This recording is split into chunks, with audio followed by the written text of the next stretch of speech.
ఈరోజు వ్లాగ్ అండి. నిద్ర లేవడమే మా చిన్నోడు స్కూల్కి పోను అని ఏడుపు అది చూసి మా పెద్దోడు కూడా స్కూల్కి పోలేదు. ఇంకా వాళ్ళ వల్ల నాకైతే నడుము పడిపోయింది. ఈ వంటలు చేసైతే కాదులేండి. ఇంకా ట్యూస్డే రోజు చిక్కుడుకాయ తాలింపు రసం అయితే చేశాను, అన్నం పెట్టేశాను. ఇంకా మా చిన్నోడు ఎందుకు స్కూల్కి పోనన్నాడంటే ఈ సాటర్డే వాళ్ళ స్కూల్లో సైన్స్ ఫేర్ అయితే ఉందంట. ఇంకా ఆ ప్రాజెక్ట్ వర్క్ అయితే ఇచ్చారు మా పిల్లలిద్దరికీ. దాని డేట్ అయితే కంప్లీట్ అయిపోయింది. ఇంకా నేను అది చూసుకోలేదు, కొంచెం బిజీగా ఉండి. ఇంకా ప్రాజెక్ట్ వర్క్స్ కంప్లీట్ చేయలేదని వాడి పేరు లిస్ట్లో నుంచి తీసేశారని మా చిన్నోడు స్కూల్కి పోను అని ఓని ఏడుపు. ఇంకా టీచర్కి కాల్ చేసి పర్మిషన్ తీసుకున్నా.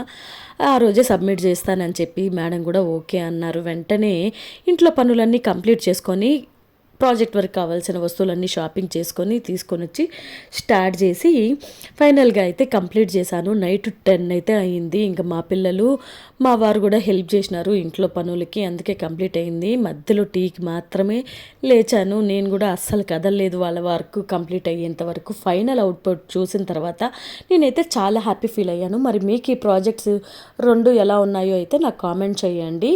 నా చిన్నప్పుడు ఇలాంటి ప్రాజెక్ట్స్ ఏం లేదండి, ఇదే కొత్తగా వింటున్నాను. మాకైతే బయాలజీలో డయాగ్రామ్స్ అయితే వేసుకొని రమ్మనేవాళ్ళు. ఆ ఆర్ట్ నాకు చాలా ఇంట్రెస్ట్.